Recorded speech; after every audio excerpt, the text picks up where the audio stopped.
장애인 자립생활센터 2021년 자립생활대회 사회를 맡은 임희정입니다. 반갑습니다.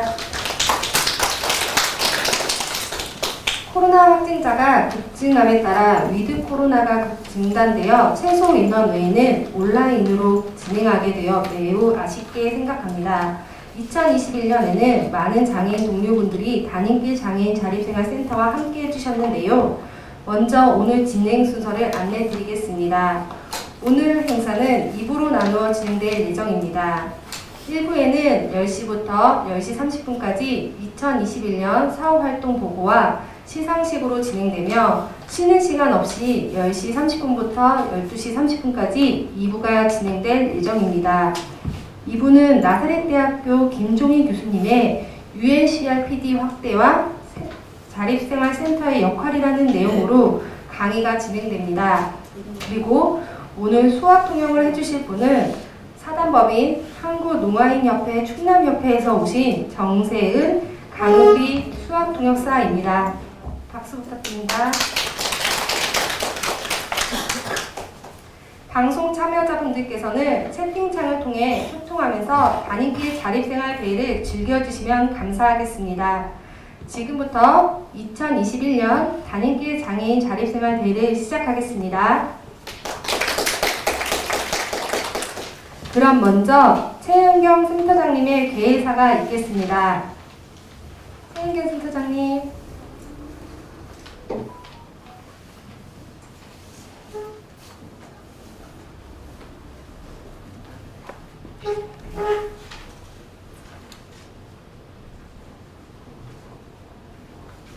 반갑습니다. 매년 저희 센터가 이렇게 자립대회를 통하여 모두 한자리에 모이고 만나서 한 해 일들을 공유하고 뒷이야기를 하면서 한 해를 발굴하고 또 맛있는 것도 나눠 먹으면서 이렇게 지냈는데 작년에 이어서 올해도 코로나 확산으로 인해서 이렇게 온라인으로 하게 되었어요.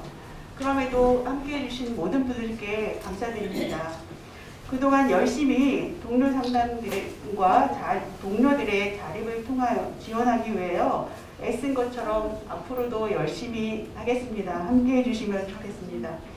이 자리에 계신 분과 온라인으로 함께 접속한 모든 분들께 다시 한번 감사드립니다. 내내 사랑과 감사의 마음을 나누는 행복한 날들이 가득하시길 기원합니다. 감사합니다. 다음은 본센터 모 법인인 한국척수장애인협회 충남협회 유두영 협회장님께서 참석하지 못하심을 대신하여 축사를 보내셨습니다. 제가 대신 대독해 드리겠습니다. 안녕하세요. 한국척수장애인협회 충청남도 협회장 유두영 인사드립니다. 여러 가지로 힘들었을 2021년에도 지역의 장애인들의 자립생활을 위해 애쓰신 단임길 장애인 자립생활센터의 자립대회를 축하드립니다. 충남척수장애인협회 부설 단임길 장애인 자립생활센터는 장애인을 대상으로 권익옹호, 동료상담, 개발지원, 역량 강화 등 많은 분야에서 장애인의 지역사회 복귀를 위해 힘써왔으며 앞으로도 많은 장애인의 삶의 질을 향상시키고 권익옹호 및 복지 증진을 위해 앞장설 것입니다. 코로나 확진자가 급증함에 여러분을 많이 모시지 못하고 비대면으로 행사를 진행하게 됨을 양해해 주시고 앞으로도 많은 도움 부탁드립니다. 또한 행사 준비를 해주신 최은경 센터장님을 비롯하여 단임길 장애인 자립생활센터 임직원 노고에 격려와 감사의 말씀을 드립니다. 끝으로 자립생활 역량 강화 외 지역사회 복귀를 위해 애쓰시는 중증장애인 여러분과 여러 장애인 단체 유관기관 및 기관들과 함께하신 모든 분들께 감사하다는 말씀을 전하며 코로나 바이러스 조심하시고 새해 복 많이 받으십시오. 감사합니다. 이상 유두영 협회장님의 축사였습니다.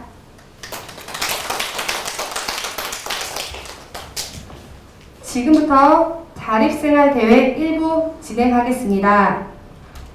보고 싶은 얼굴들을 직접 뵈지 못해 너무나도 아쉽지만 코로나로 힘든 환경 속에서도 온라인으로 참여해주신 모든 분들께 감사하다는 말씀 드립니다. 온라인 참여 행사인 만큼 국민 의례를 포함한 이하 의식은 생략하도록 하겠습니다. 다음은 2021년 사업활동 보고입니다. 단위계 장애인 자립생활센터는 2012년에 개소하여 홍성, 태안, 청양, 서천, 서산, 부여, 보려, 당진 등 성애한권 장애인을 대상으로 정보 제공, 건의 공모 지원, 동료 상담, 개인별 자립 및 자립생활 기술훈련, 탈시설 자립 지원, 장애인 활동 지원 사업, 장애인 주간 서비스 등을 제공함으로써 장애인들의 자립생활을 위한 역량 강화와 지역사회에서의 다양한 사회활동을 지원하고 있습니다. 여러분들과 함께한 사업활동 보고를 영상으로 보시겠습니다.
장애인의 자립생활을 위한 팬데믹이라는 열악한 산격 속에서도 2021년 한 해 전 직원들이 열심히 달려왔습니다.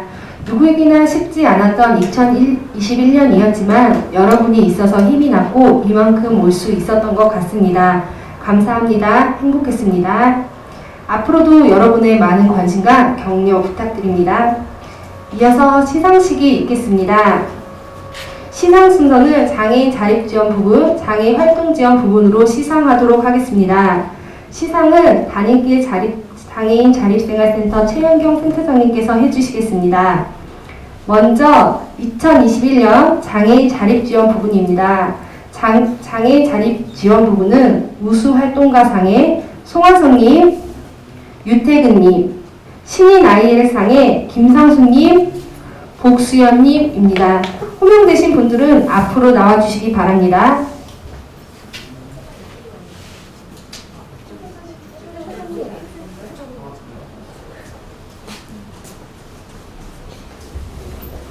이 2021년 자립대회 우수활동가상 성명 송환석 귀하께서는 본센터 사업에 적극적으로 참여하고 동료 장애인들에게 진정한 자립생활을 알리기 위하여 노력하였기에 2021년 자립생활대회를 기념하여 감사의 마음을 담아 이 상장을 드립니다. 2021년 12월 14일 단인길 장애인 자립생활센터 센터장 최영경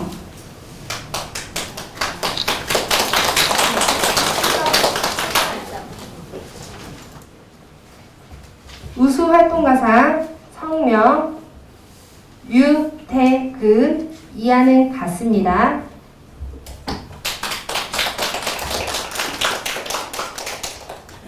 신인 아이의상 성명 김상수 귀하께서는 자립생활 이념을 바탕으로 지역사회 참여 및 자립생활 실천을 하고자 노력하였기에 2021년 자립생활 대회를 기념하여 감사의 마음을 담아 이 상장을 드립니다. 2021년 12월 14일 단인길 장애인 자립생활센터 센터장 최영경 신인 아이의상 성명 복수현 이하는 같습니다.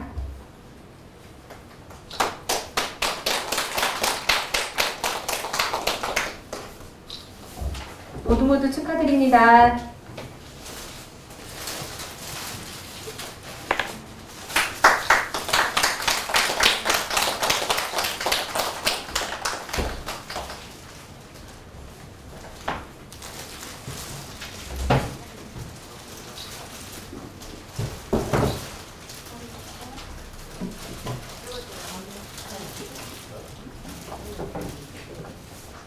사진 촬영 있겠습니다.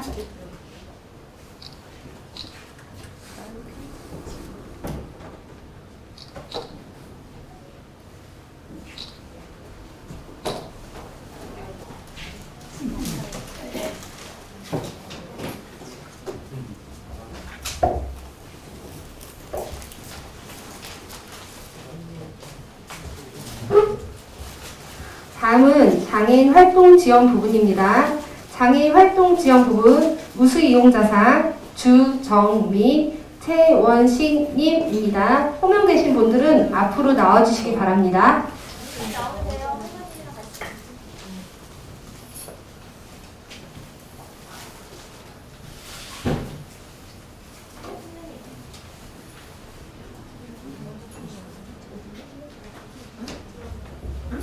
우수 이용자상 성명 주정민 귀하께서는 본 센터의 장애인 활동 지원 사업을 장기 이용하고 이를 통해 자립생활이 확대되어 2021년 자립생활 대회를 기념하여 감사의 마음을 담아 이 상장을 드립니다. 2021년 12월 14일 단인길 장애인 자립생활센터 센터장 최영경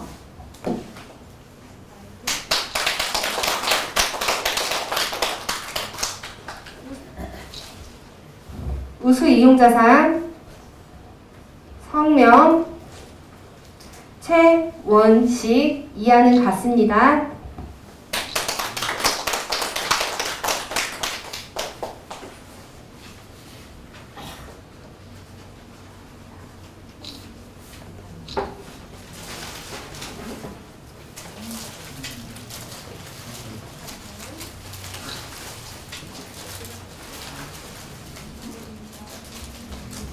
축하드립니다.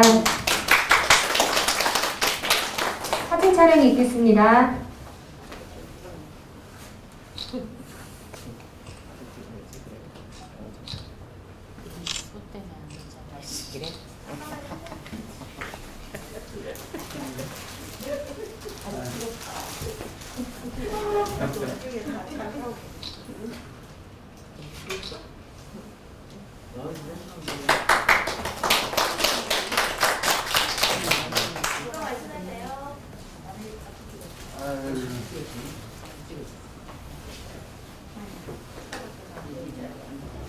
장애인 활동 지원 부분 우수 활동 지원상 한내수님, 오수정님 호명되신 분들은 앞으로 나와주시기 바랍니다.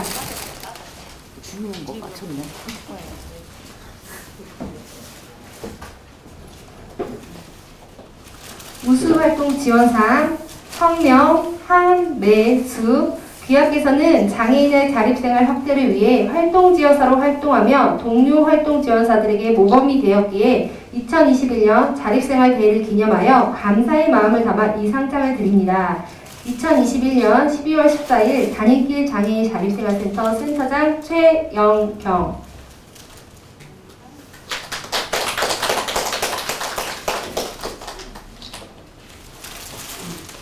우수활동 지원사상 성명 오수정 이하는 같습니다.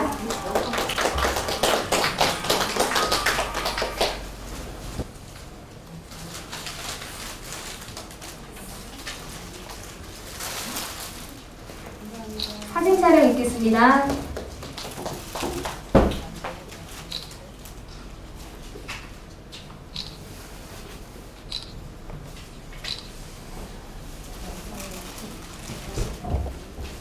시상하신 분들께 다시 한번 축하드립니다. 이상으로 2021년 단일길 장애인 자립생활대회 1부 행사를 마치겠습니다. 잠시 자리를 정리하고 강연으로 바로 이어가겠습니다.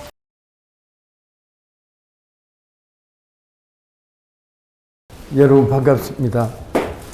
우리 자립생활센터의 존재가 있는 것은 지금 장애 당사자 운동을 어떻게 하면 더 발전시키고 심화시키는 쪽에서 장애인 복지가, 장애인 교육이, 장애인 인권이 신장되고 발전합니다. 여러분 우리나라가 지금 저 몸살 앓고 있는 것이 뭡니까? 탈시설화라는 아이템인데 여러분들 아시다시피 제가 평택의 에바다 복지재단, 그 다음에 양평의 은혜재단, 지금도 은혜재단 이사장을 맡아가 있는데 7년 동안 엄청난 소송을 해가지고 살려놨지만은 거기는 더 이상 장애인들이 살 곳이냐는 생각을 많이 가지게 됩니다. 우리가 변화를 주지 않으면 되지 않는다는 생각을 가지는데 오늘 제가 여러분하고 같이 논의해야 될 주제는 UNCRPD입니다. UNCRPD가 뭔가 하면 Convention Human Right People with Disability 약자가 CRPD입니다. CRPD가 뭔가 하면 장애인 권리 협약입니다. UN 장애인 권리 협약인데 이제 이 UN CRPD 운동이 지금 세계적으로 펼쳐지고 있는데 여러분 여기에 확장을 통해서 과연 일선에 있는 장애인 자립생활센터가 어떻게 앞으로 해야 이 장애인 분야가 특히 중증장애인의 자립생활을 통한 하나의 정치 세력화라든지 경제적인 힘이라든지 이런 것을 다 포괄해서 이루어갈 수 있느냐, 이제 그런 것에 대해서 오늘 좀 말씀을 드리겠는데, 오늘은 제가 중점으로 장애 당사자 소비자 운동이라는 이 방안에 대해서 여러분하고 말씀을 나눌 때 혹시 이쪽에 공감이 되면 앞으로 이 운동을 이렇게 전개해야 될 거다. 자립생활센터가 우리나라는 아직까지 운동 모형에 머물러 있어요. 그러니까 이제 미국에서는 센터 포 IL이라고 해가지고 자립생활센터가 여기 저 강의 속에 있습니다. 주거 모형이 들어가 있어요. 근데 우리는 지금 사실은 여러분들 지금 자립생활 운동을 하고 있는데 주거 모형 아직 안 돼 있고, 여러분들 보세요. 지금 저 자립생활을 선도하고 주도하는 거는 중증의 지체장애인들이 많이 하고 있어요. 그렇잖아요. 이걸 저 센터 소장님도 하시고 저 활동가도 하시고 하시는데, 실제 우리가 들여다봐야 될 사람들은 어딘가 하면 중증의 지적장애나 자폐성장애, 발달장애인들 경우에 여러분들 한번 보세요.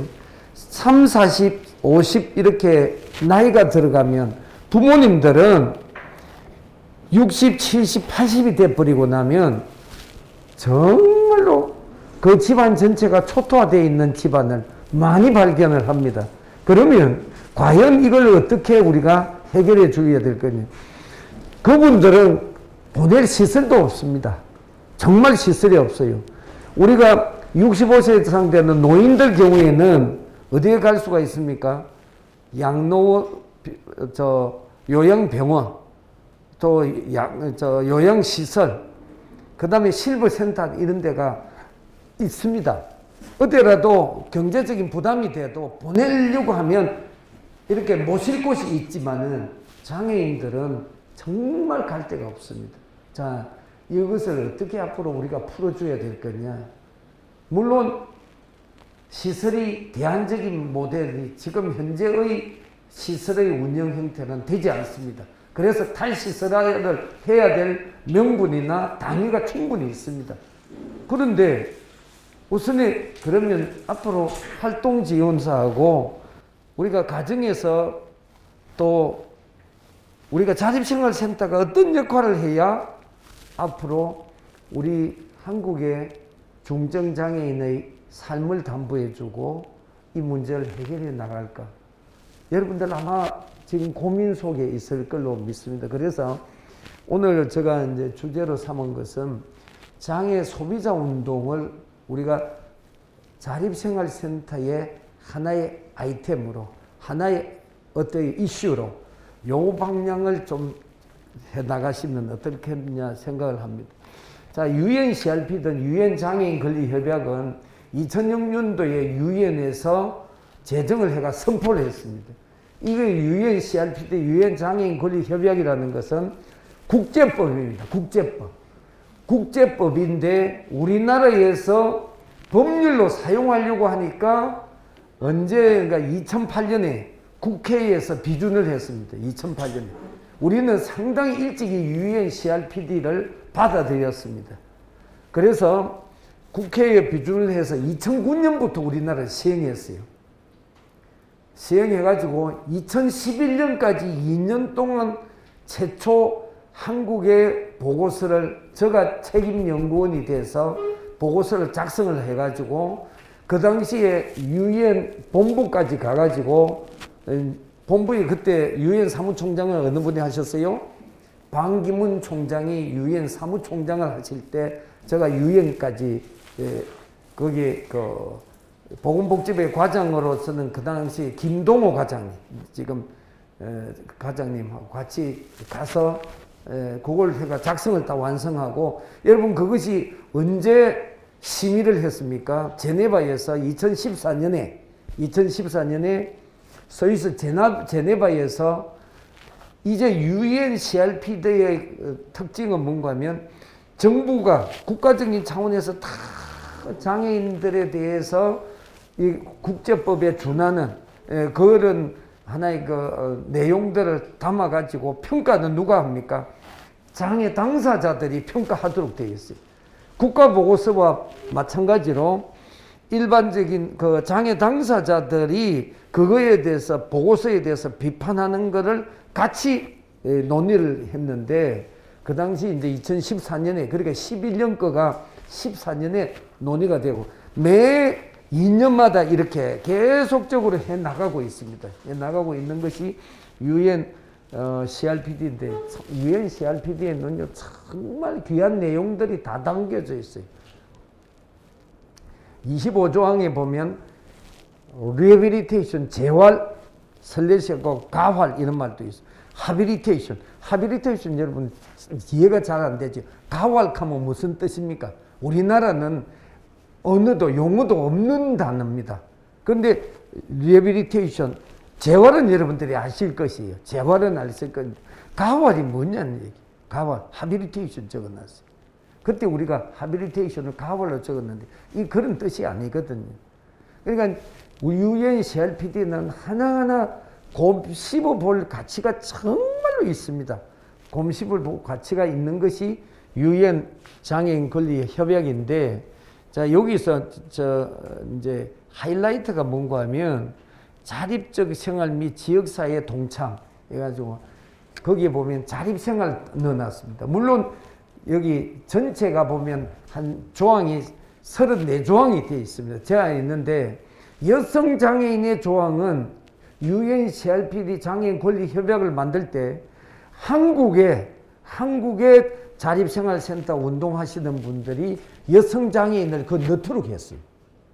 그러니까 한국의 기여도가 큽니다. 유엔 활동에도. 그래서 여러분들 자립적 생활 및 지역사회 동참이라는 것이 거기에 들어가 있어요. 그래서 그리고 유엔 CRPD는 누가 주도하는 거 아세요? 장애 당사자예요. 유엔 장애인 권리 협약 위원이 있습니다. 위원회 이제 지금도 우리나라 위원으로서 김미연 씨라고 장애 당사자인데 여성 장애인이, 그 전에는 김형식 교수님께서 한국 재활복지대학 총장도 하신 분이 그렇게 그분 캠페인 하고 갈 때는 제가 위원회 가서 같이 해드렸습니다. 그래서 지금은 이어가고 있다. 그래서 유엔 CRPD라는 거는 여러분들 그 장애에 대해서 여러 가지 규정을 다 하고 있습니다. 거기 핵심적인 거 하나만 보면 reasonable accommodation이라고 해서 합리적인 배려를 해라. reasonable 어떤 형태로든지 장애인들에게도 이동을 한다든지 거주를 한다든지, 여기 지금 여러분들 수화를 통역하고 있잖아요. 그죠? 수어죠. 이제 수어를 통역하고 있는데 왜 통역합니까? 수어를 통역을 해야 여러분 청각에 주로 그 듣기가 불편해서 또 어떤 경우에는 말까지 하기가 어려운 분들에 대해서 소통 방법 언어이기 때문에 여기 수어에 대해서 업무적으로 할 수 있도록 해놨는 것뿐만 아니라, 여러분 지적장애, 자폐성장애하고 소통 잘 돼요? 안 되잖아요. 그분들하고도 소통 방법을 강구해라. 그리고 요즘은요 어떤 장애도 있는가 하면 보지도 듣지도 말도 못하는 시청각 장애, 소위 말해서 데프 블라인드가 또 있습니다. 그분들을 어떻게 해줘야 됩니까? 미국은요 1968년에 헬렌 켈러법을 만들었어요. 지금부터 50년 전입니다. 우리는 보지도 듣지도 말을 못하는 사람에 대해서는 지금 장애인 등록하기도 어렵게 돼 있어요. 이 사람이 시각장애 아니면 청각장애로 등록이 되는 거예요. 그러니까 혜택을 전혀 못 받는다는 얘기예요. 복지에 어떻게 보면 교육에 소통에 사각지대에 있는 거예요. 하나도 개발해 준 거가 없어요, 우리나라에는. 그래서 여기 유엔 CRPD 중에서 오늘 당사자가 어떻게 해야 되겠느냐. 당사자 조직체의 하나의 바로메타 본질이 뭡니까? 여기 자립생활센터입니다. 여러분 복지관 100개 하면 뭐합니까? 지금 우리나라 직업재활시설이 몇 개인 거 아세요? 720개로 늘었어요. 720개. 최저임금 이상 담보해서 주는 직업재활시설이 있어요? 20-30만 원밖에 주지 않습니다. 교수님 어떻게 그런 말씀을 하십니까? 그래도 거기에 또 보낼 데가 없는데 이렇게 얘기하는 분도 있을 거예요. 그러나 그것이 원한이 아니라는 얘기. 장애 당사자가 소득을 보장시킬 수 있고 그 사람들이 진짜 일을 해서 살아갈 수 있는 터전을 만들어줘야 돼요. 저는 이제 미국에 있을 때 제가 이제 재활학을 공부하면서 제가 지원고용이라는 프로그램에 참여를 했던 적이 있습니다. 지원고용이 뭔가 하면 스포티드 임플로이먼트. 미국에서는 장애인이기 때문에 뭐 등록된 장애인에게 혜택을 막 주고 그런 제도가 별로 없습니다. 신체 장애인은 다 IL입니다. IL. 자립생활 하는 데는 필요한 거를 지원을 해줍니다. 3만 불짜리 차가 필요하다. 받을 수가 있어요. 받을 수가 있어요. IL 센터에 들어가는 비용 다 받을 수가 있어요. 제가 공부할 때가 1993년, 4년인데 그때는 600불씩 장애인이 무조건 줘가지고 IL 센터에 가면 600불 내면 한 달 동안 살아가는데 아무 문제가 없어요. 그러나 신체 장애인들은 그렇게 지원을 하고 활동지원사도 지원하지만은 지적 자폐성 장애인, 뇌성마비, 에피lep시 이제 간질인데 지금 내전적으로 바뀌었지요. 이 장애인은 지원을 해서 고용시키는데 여러분들 청소하러 다니고 뭐 이렇게 일을 하면 월급이 그리 많지가 않잖아요. 그 당시에는 한 700불밖에 못 받았어요. 그러면 그때 800대 1 할 때거든요. 7, 8, 50년, 56만 원밖에 안 되는 거예요. 그러니까 가만히 놀고 네가 600불 받을래? 일 열심히 하고 700불 받을래? 누가 일 열심히 하고 700불 받는다고 하겠어요? 그래서 그때 어떻게 했는가 하면 600불을 보태줍니다. 그러면 1300불이 되잖아요. 그죠? 600불을 주는 거는 고용을 유지하라고 해서 지원고용비를 주는 거예요. 자, 거기는 해당되는 장애가 지적장애, 자폐성장애, 뇌성마비, 그 다음에 간질, 에피lep시, 뇌전증밖에 없어요. 네 종류밖에. 딴 사람들은 뭐 신체적으로 어떻게 됐다고 해서 일한다고 해서 지원하는 거 아니에요. 그 사람은 다른 쪽. 왜? 신체적으로 불편하신 분들은 여러분 회사 사장님 할 수 있어요, 없어요? 다 할 수 있잖아요. 그리고 다 하고. 왜냐면 요즘은 여러분 정보 접근해가지고 판사도 하고 변호사도 하고 의사도 하고 그저 못하는 거 없잖아요. 그런데 여러분들 지적 자폐성 뇌성마비 장애인들은 여러분 정말 중증의 뇌성마비 장애인들은 브라이트하고 아주 좋은 아이디어가 있어도 표현하는데 또 일반적으로 인식이 안 되잖아요. 그래서 이런 직업을 가지기가 상당히 어려운 거예요. 그래서 이제 그때 우리가 이제 여기 보면 지원 고용을 하고 있거든요. 그래서 여기 보면 제가 이제 좀 장애에 대해서 그냥 좀 한번 여러분하고 정리를 좀 해야 되겠다 생각을 합니다. 왜냐하면 너무나 우리 사회는 여전히 장애에 자꾸 약점을 강조하기 때문에 자, 우리가 장애인이라고 하면 막히다 장 끓이기다 애입니다. 막히고 끓이기는 사람이니까 좋은 말입니까 아닙니까? 장애인 우리가 차별금지법을 시행을 하고 2008년부터 하고 있잖아요. 하고 있음에도 불구하고 이거는 아직 이렇게밖에 지금 못하고 있는 거예요. 자, 일본은 장애자로서입니다. 중국은 잔질인 질병이 남아있다는 뜻입니다. 그리고 이제 미국에서는 people with disability인데 이 disability라는 단어는 어떤 뜻입니까? ability는 능력이 있는데 disability는 능력이 없는 거예요. 무능하다는 얘기예요. 그 좋은 말 아니에요. 그러나 단 최근에는 여기 보면 people자를 넣었어요. people자를 넣은 것은 사람이라는 얘기예요. 사람은 장애가 있든지 없든지 흑인이든지 백인이든지 여성이든지 남성이든지 사람은 뭐가 있습니까? 휴먼 디그니티가 인간으로서의 존엄이 있는 거예요. 여러분 아주 중요한 사상입니다. 사람의 생명권은 포기할 수 없는 생명권이 있는 거예요. 자, 그래서 이제 옛날에는 크리플드 불구자로 썼다가 더 핸디캡티다 핸디캡을 가진 사람으로 썼어요. 그러다가 더 디세이블드 쓰다가 지금은 공식적인 용어가 people with disability. 그러면 people with disability에 반대되는 거는 people without disability. 그러면 장애인에 대비되는 말은 정상인이 아니라는 얘기. 비장애. 자, 장애인에 대비되는 것은 비장애입니다. 자, 여러분 아주 중요한 내용입니다. 자, 영어는요, 저건 나오면 제가 항상 주장하는 거, 영어는 같이 읽어봐야 내 거가 돼요. 눈으로 봐갖고는 영어가 언어로 안 됩니다. 언어는 여러분들 경험하지 않으면 절대 언어가 나오지 않습니다.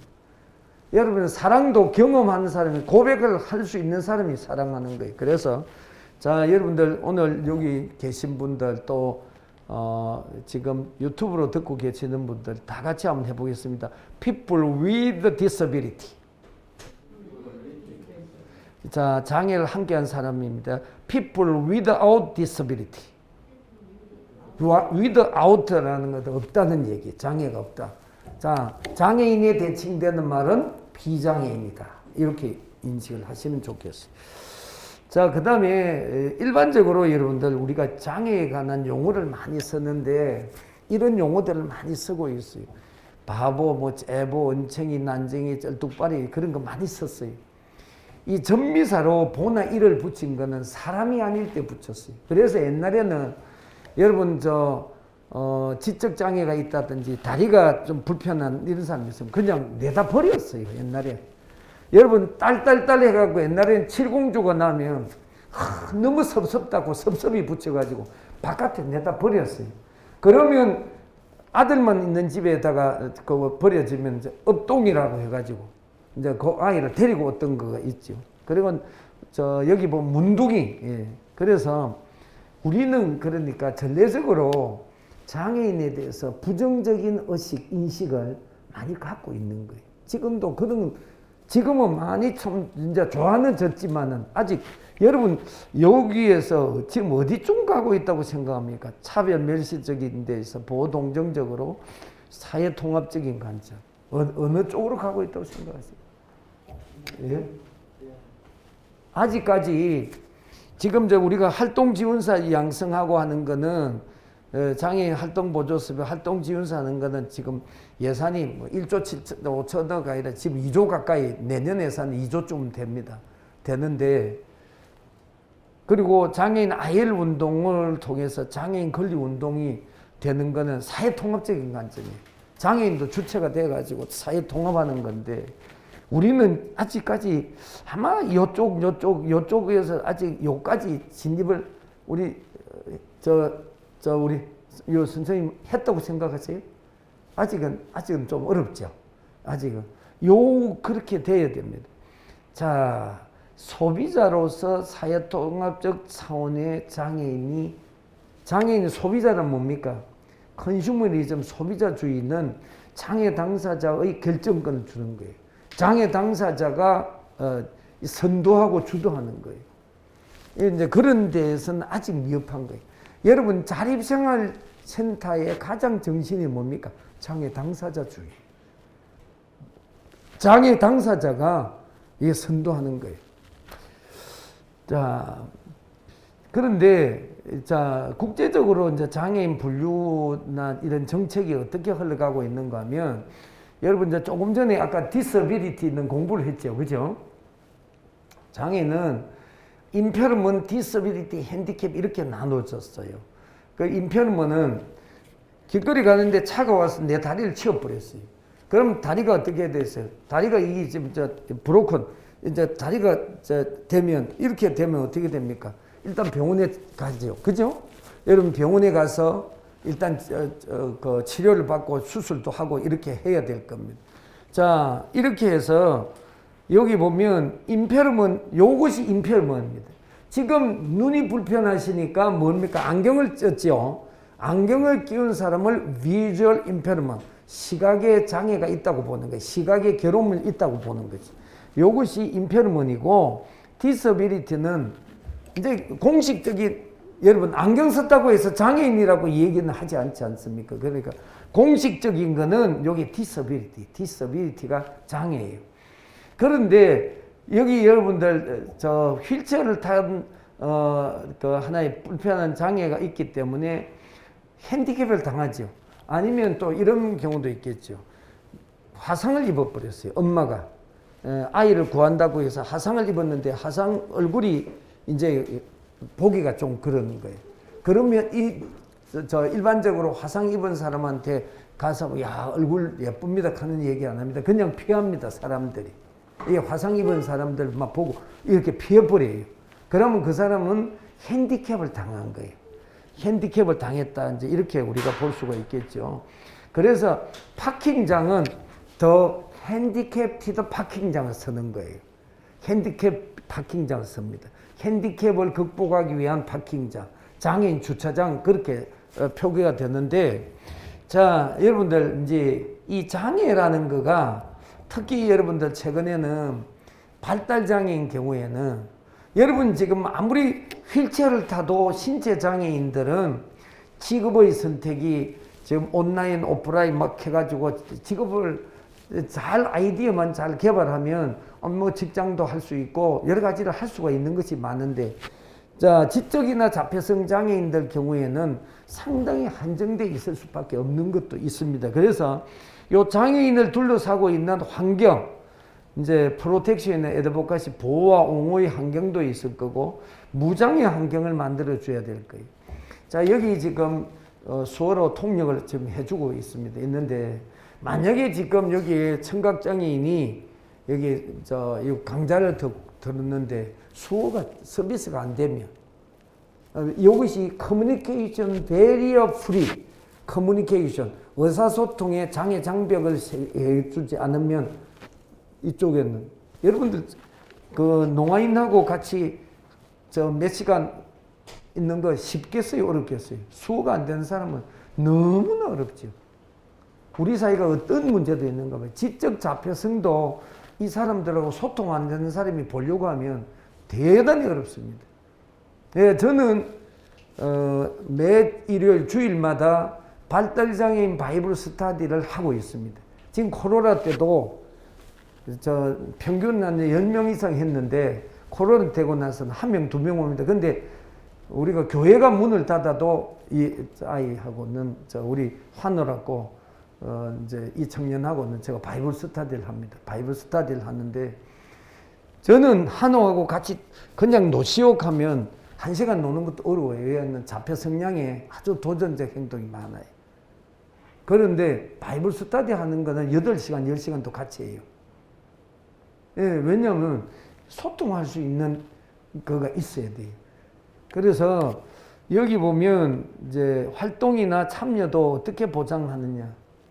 여러분 시청각장애 보지도 듣지도 말하지도 못하는 사람한테 이번 선거는 누가 나왔느냐 전달해 주는 사람이 없잖아요. 선거가 어떤 선거인지 어떤 후보자가 나온지 하나도 몰라요. 정보가 없으면 참여를 안 시키고 활동도 아무것도 못하는 거예요. 자, 그 다음에 여러분들 기능이 있어요. 우리는 여러분들 장애를 가지고 개발하는 것이 아니에요.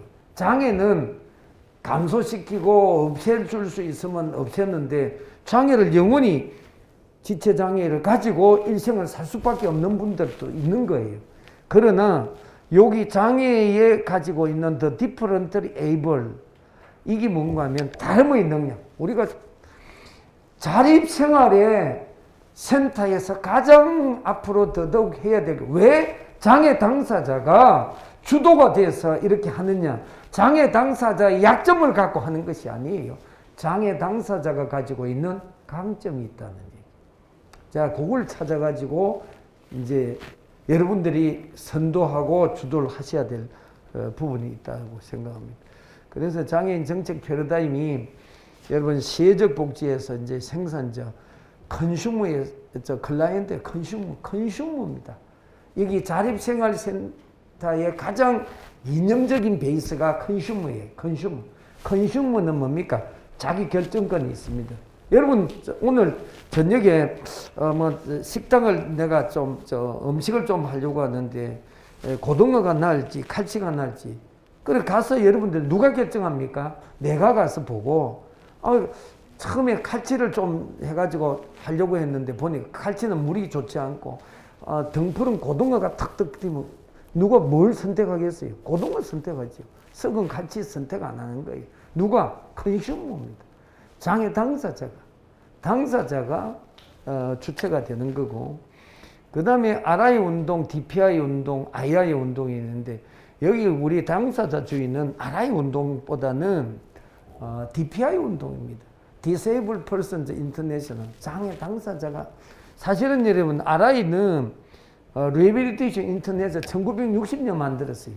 80년까지 한 20년 동안 하는데, 보니까 의사들 뭐 딴짓거리 다 해버리는 거예요. 그러니까 장애 당사자들이 DPI 운동을 만든 거예요. 자, 그 다음에 최근에는 산업사회 장애인 복지가 아니고 지식정보사회 장애인 복지로 바뀌고 있고, 여러분 저 장애 등급제도 폐지가 됐잖아요. 폐지가 됐는데도 아직까지 여기 여러분들이 그 권리 주장하고 장애에 진입하는데 우리는 이 규정 자체가 문제가 많습니다. 지금 저 장애인 여러분들 등록하려고 하면 어디서 해야 돼요? 국민연금이죠. 이제 일단은 여러분들은 병원에 가서 1차적으로 병원에서 의사 선생님 내 등록하러 왔습니다 하고 거기서 이제 저 진료를 받으면 돼요. 되는데 옛날에는 의사 선생님이 다 그 자리에서 판정을 내려줍니다. 근데 지금은 이제 바뀌었잖아요. 이제 딱 10년 됐죠. 국민연금으로 다 올라갑니다. 기록지가. 국민 올라가면 거기는 적어도 의사가 2사람이 다 보고 있습니다. 뭔가 기록지라 분석을 합니다. 한 사람은 사이키아트릭 메디컬 닥터, 신경정신과 전문의는 정신적인 멘탈 쪽을 봅니다. 아니면 리해빌리테이션, 정형외과 닥터나 리해빌리테이션, 재활의학 전문 닥터는 신체적인 거를 보는 거예요. 그래서 두 개가 틀리면 장애 등록이 안 됩니다. 여러분, 그래서 그게 국민연금 장애 정도 심사위원장이 접니다.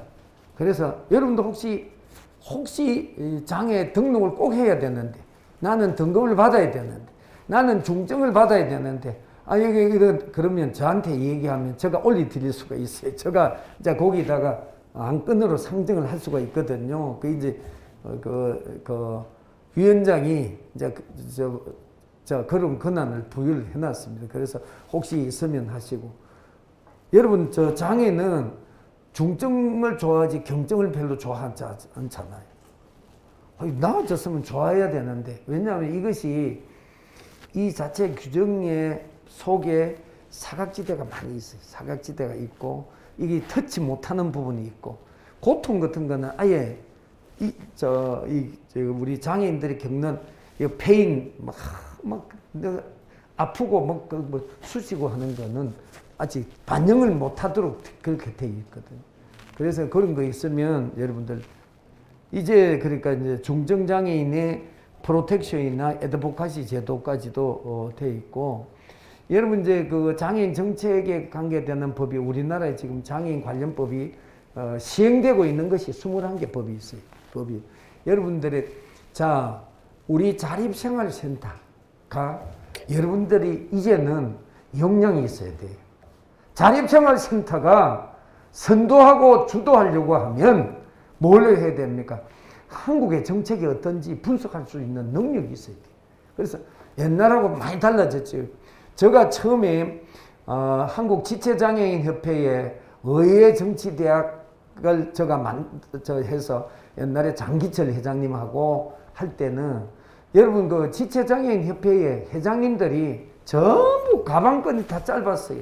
왜냐하면 옛날에는 전부 지체장애인들도 공부시켰어요? 안 시켰어요? 안 시켰어요. 예. 저 뭐 사랑구실 하겠느냐 하고 그냥 5년 후에 그러니까 초등학교 입학시키고 이랬거든요. 그러니까 뭐가 하면 학력 고등학교 나온 사람도 찾기가 처음에는 너무 어렵더라고요. 근데 지금은 많이 바뀌었죠. 지금은 이제 많이 공부도 시켰어요. 공부도 시키고. 1996년이죠. 서울의 북부장애인 종합복지관을 지장협에서 수탁을 했어요.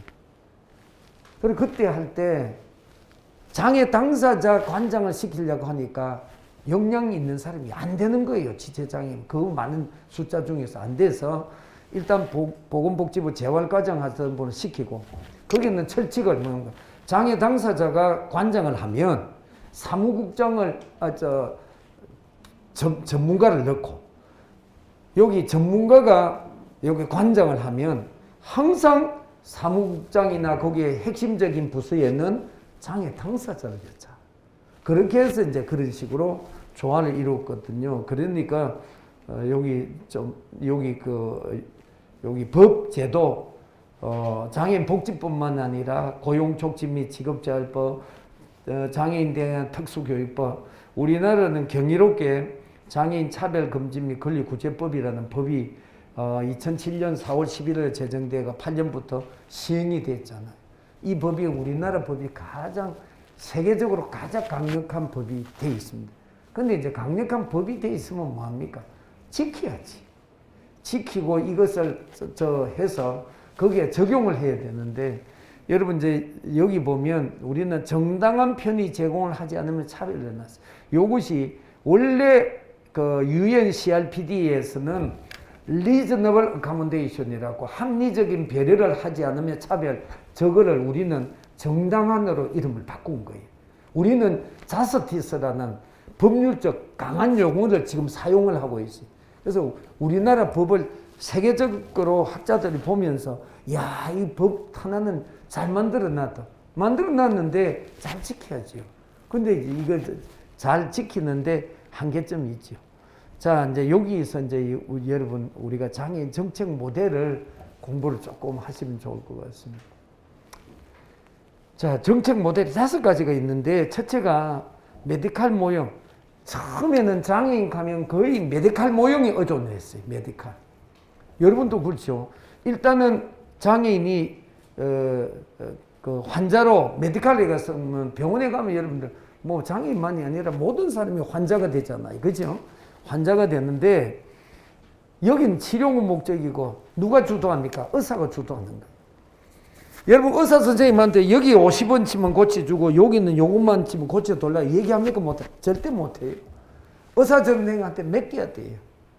근데 의사 선생님도 정말로 이 사람을 봐갖고 치료하는 사람 물론 뭐 다 그렇게 한다고 하는데 이제 뭐 의사 선생님도 병원을 운영하려고 하니까 이제 또 오면 좋겠는 거예요.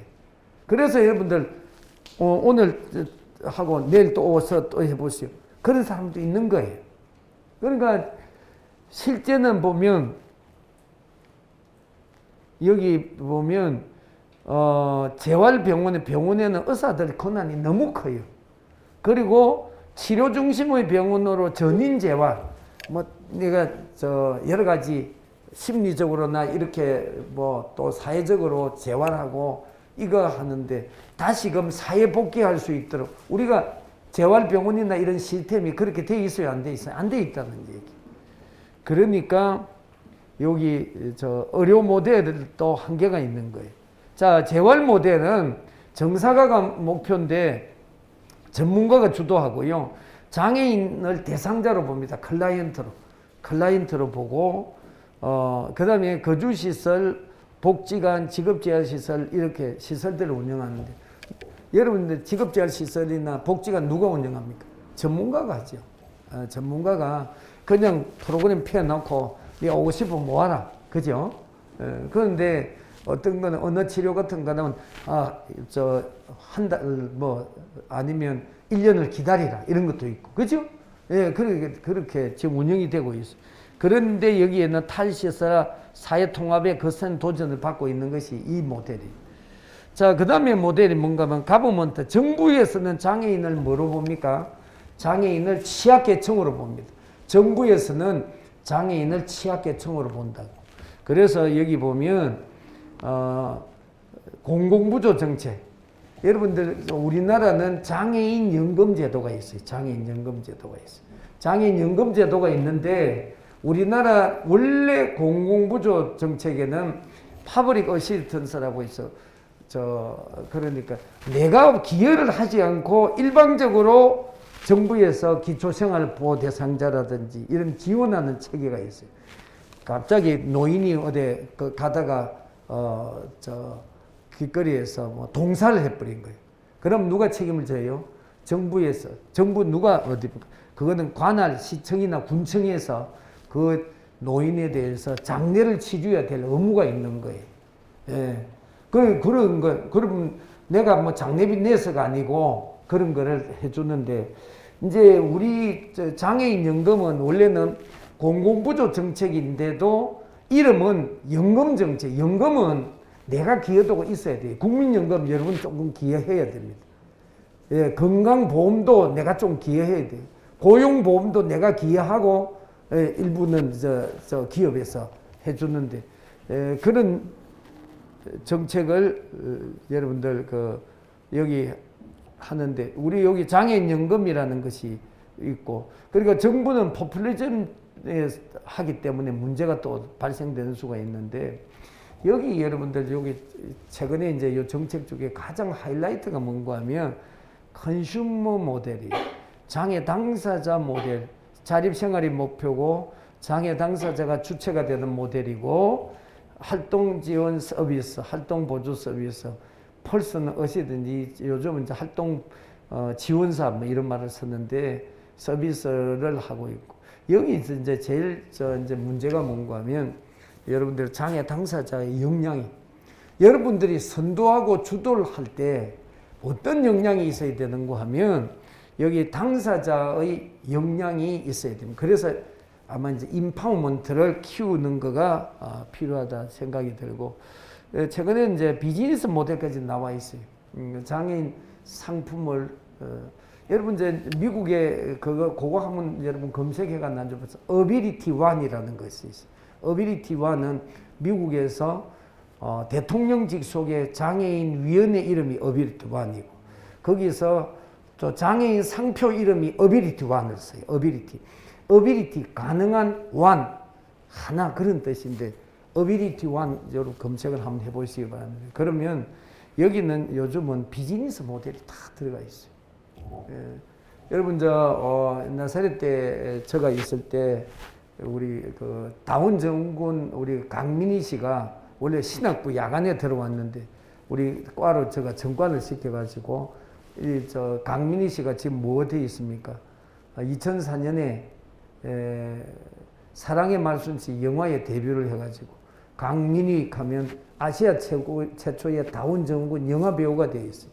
이제는 장애도 여러분들 브랜드화 해가지고 아주 가치 있게 키워나가면 희망이 있는 거예요.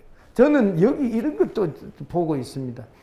여러분 이번에 저번에 민주당에서 작년에 국회의원을 뽑았잖아요. 그러니까 국회의원들 비례대표로 뽑을 때 최혜영 의원이라고 여러분 아시죠? 휠체어 탄장이.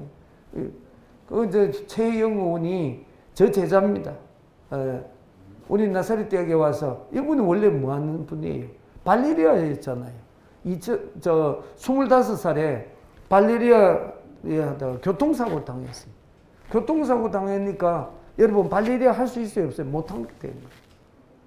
자, 그리고 여러분 발레리아를 못하니까 여러분 이분 자체가 옛날에 가치가 있었습니까? 디밸류 가치 없게 본 거예요. 그런데 다시 어떻게 했어요? 공부를 해가지고 이제 서울여대 사회복지학과를 대학원을 하고 나사렛 대학에 저하고 만난 지가 지금 한 10년 됩니다. 해가지고 2018년 2월 달에 여성 장애인 최초로 여성 척수장애인 최초로 재활학 박사를 받았어요. 받고 저기 장호원에 있는 강동대학의 교수가 돼가지고 있으니까 이분이 상품 가치가 있다. 민주당에서 이 한 사람을 잘 하면 가치가 우리가 여러 가지로 좋겠다. 그래서 여러분들 뭡니까? 그 자체를 브랜드화 시켜가지고 지금 장애인 정책들을 만들어 나가고 있지 않습니까? 그러니까 여기에 대해서 비즈니스 모델까지 있는데, 그래서 앞으로는 장애인 소비자 운동의 모형을, 여러분 장애인 소비자 운동을 여러분 오늘 핵심적인 그리고 코밸류가 뭔가 하면 여러분 자립생활센터가 장애인 소비자 운동의 매니저도 하고 소비자 운동을 선도하고 주도를 하셔야 된다. 그렇게 제가 생각합니다.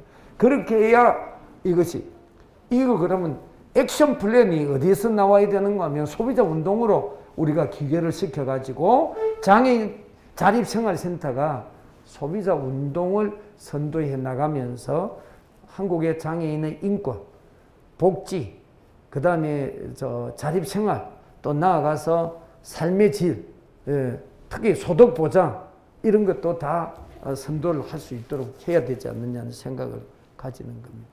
자, 그래서 여기 보면 장애 당사자 운동의 개념 정립을 한 번 더 해보도록 하겠습니다. 소비자 모델의 일환으로 여러분 자립생활, IL 무브먼트, 자립생활도 운동으로 지금 하고 있죠. 하고 있고 이것을 어떻게 보면 정치 세력화했죠. 지금 여러분들 장애 당사자주의라는 것은 정치적인 파워를 가지고 가는 겁니다. 여러분들이 일정하게 하나의 정치 세력가의 하나의 형태가 아까 우리 최영 의원이 국회에 들어가는 것, 또 여기 충남도에도 지금 황영란 의원 지금 계시죠? 황영란 의원도 저 제자입니다. 황영란 의원도 지금 하고 있잖아요. 이런 식으로 이걸 해 나가면 여기 보면 여기 자립생활의 3대 정신이 뭡니까? 셀프 디터미네이션, 자기 결정입니다. 제일 중요한 것이 장애 당사자가 스스로 결정할 수 있는 권한을 줘야 되는 거예요. 그 앞서서 결정하시오. 이게 핵심이에요. 이 자립생활 운동이 제일 중요한 것이 그겁니다. 피동적으로 따라가고 지금 직업재활 시설 같은 데 보세요. 거의 보면 장애인들은 바리케이트 20-30명 치놓고 뒤에서 사업해가지고 이 사람들 20-30만 원 월급 준다고 생각하고 누구만 담보해 줍니까? 정부에서는 여기 사회복지사 월급 이것만 담보해 주는 거지. 이 사람들의 10년 동안 있어봐야 변화가 있는 게 아니잖아요. 그 다음에 셀프 릴라이언스라고 해서 자기 의존을 하는 것. 가능하면 여러분들 자기 의존해가지고 물론 테크놀로지를 활용하고 물론 여러분 활동지원사가 필요할 때는 활동지원사를 불러가지고 콜해가지고 해야 되지. 그 다음에 정치적인 세력화, 경제적인 힘까지 있어야 돼요. 정치 세력화, political rights, 정치적인 권리지. 이코노믹도 라이트 될 수 있어요. 경제적인 자리까지 할 때 이것이 여러분들 사실은 자립생활의 3대 철학적인 베이스입니다. 철학적. 미국이나 미국의 로버트가 거기 UC 버클리 대학에서 할 때도 바로 이런 정신으로 한 거예요. 이런 정신으로 이거를 해 나갔다. 그래서 제가 이제 좀 제시하고 싶은 거는 장애인 소비자 운동을 우리가 앞으로 더 이걸 좀 이쪽을 만들어 나가야 될 필요가 있다. 여러분들이 여기 자립생활센터에서 하나의 액션 플랜을 소비자 운동 쪽으로 이렇게 만들어가는 것이 필요하다. 소비가 뭡니까? 소비가 뭐라고 하는 거를 여기다가 두산백과사전에 나와 있는 인간의 욕구를 충족시키기 위하여 필요한 물자 또는 용력을 이용하나 소모하는 일인데 개인의 소비 선택의 자유는 경제적 자유와 함께 자본주의 경제체제의 기본이 되었는데 소비자 운동은 소비자주의를 근간으로 하고 있는데 소비자주의란 소비자들의 힘을 모아 왜곡된 현상을 시정하고 소비자의 기본적 권리를 지켜나가는 이념이다. 철학이 뭐냐면 이제 장애인도 사용하는 보장고 하나도 장애인들이 맞는 거, 장애인들이 원하는 거 해주라는 얘기. 그렇잖아요. 여러분들 이제 여기 나오는 거 보면 시각장애인인데 시각장애인이 드링크를 좀 마시고 싶어요. 근데 왜 점자가 없어? 이게 내용이 뭔지 드링크 종류는 알았지 모르잖아요. 그럼 이런 거를 해줘야 이런 거는 국가사회적으로 이 정도를 해야 될 의무가 있어요, 없어요? 있다는 얘기예요. 자, 이런 거를 이제 자립생활센터가 이런 거를 선도하고 주도하면서 소비자 운동을 펼쳐나가자. 그런데 우리나라 저 장애인 소비자 운동의 현 주소를 보면 여전히 제공자 중심에 이루어지고 있는 장애인 복지 서비스입니다. 저는 요즘 그런 생각을 많이 하고 있습니다. 복지가 저것이 뭐 필요는 하겠는데 정말 제공자 중심이잖아요. 한 사람 한 사람에 맞춘 게 아니잖아요. 그리고 여기 보면 장애인 소비자주의에 대한 개념도 아직 안 잡혀 있다는 얘기. 이거 우리가 좀 잡아 나가야 되겠다. 그 다음에 장애인 소비자주의가 큰 부상으로 불구하고 실천적 담론 형태로 머물고 있는 것이 우리의 현실이 아닌가 생각을 합니다. 그래서 특히 여러분들 소비자로서 의료 영역, 휠체어 보조기기 이런 거 여러분 활동 보조 서비스도 지금 정말 귀한 분들이 참 이렇게 활동 보조를 해주니까 감사하죠. 감사는 한데 제가 이 활동 보조 강사로 많이 나갑니다. 가보면 지금 활동 보조하는 평균 연령이 57세 이래 나오더라고요. 그러니까 연세 많은 사람들이 활동 보조를 엄청 하고 있어요. 활동 지원사를 하는데 여러분 일주일 공부하고 시험도 없이 활동 지원사 하라. 그게 조금 무리한 거 아니에요? 그게 전문성이 전혀 없어요. 여러분들은 신체 장애인 경우에는 이렇게 그래도 대화라도 해서 내가 여기 불편하니까 여기 해둘라. 이거 얘기할 수가 있는데 여러분 지적 자폐성은 그 사람들하고 소통하려고 하면 쉬워요, 어려워요? 어렵잖아요. 그런데 이걸 그리고 특성도 모르면서 막 접근하기가 쉽지 않지 않습니까? 그죠? 그래서 이 활동보조 서비스나 시각장애인 의약품 이런 거에 대한 거를 누가 해야 되느냐? 앞으로 이런 구체적인 거를 우리가 자립생활센터에서 소비자 운동으로 이걸 하셔야 된다니. 여러분들, 저는 정말 우리가 아젠다를 중심으로 해가지고 이거를 구체적인 거를 좀 제시하면서 나가야 우리 사회도 변화가 되고 바뀌지 않겠느냐 그런 생각을 저는 하게 됩니다. 그리고 여러분들 여기 좀 보면 지적장애인들이 휴대폰 때문에 지적장애인 휴대폰이요 200만 원이 나온 사람이 있더라고요. 왜? 못 모르고 뭘 했는데 200만 원이 나왔어. 지적장애인. 이거 어떻게 할 거냐. 지적장애인은 소비자 중에서도 어떤 소비자입니까? 취약 소비자예요. 그죠? 이런 문제를 어디서 해줄 겁니까? 복지관 안 합니다. 복지관 왜 합니까? 복지관이 하지를 못하는 일입니다. 이건. 어디서? 앞으로 당사자주의, 소비자 운동을 어디서 해야 되겠다? 여러분, 이 내용이 UNCRPD의 핵심입니다. UNCRPD를 최근에 나온 것 좀 한번 보세요. 각국의 보고서 보시면 이 내용인들 다 들어가 있거든요. 그래서 여기 취약적인 소비자들에 대해서도 해야 될 거고, 그래서 장애인 소비자 운동의 소비자 기본 권리라든지 사업자 책무라든지 국가 지자체 책무를 제가 오늘 여러분들에게 하나를 어떤 면에서 아젠다를 다시금 드립니다. 드리는 거가 우리가 여러분들 장애인 관련 법 21개가 있는데 그 법 외에 이거를 우리가 접목을 할 필요가 있다는 얘기예요. 저는 접목을 해야 될 필요가 있다고 보고, 그 다음에 이제 여기 장애인 차별 금지 및 권리구제법, 이거는 여러분들 익숙한 법이잖아요. 여기 보면 모든 영역에서 차별 금지도 있고 장애를 이유로 차별받는 사람의 권익을 구제해야 될 것도 있어요.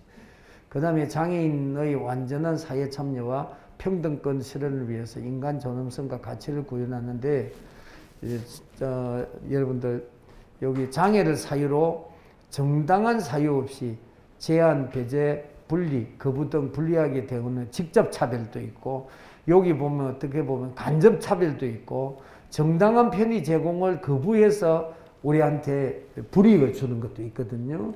있고, 그 다음에 광고에 의해서 차별도 있고, 그 다음에 장애인 관련자라든지 보조견, 보조기구에 대한 것도 차별이 있을 수가 있는데, 이런 거를 여러분들 딴 사람이 아는 것이 아니잖아요. 누가 알아요? 장애 당사자가 아닌 거예요. 여러분 보세요.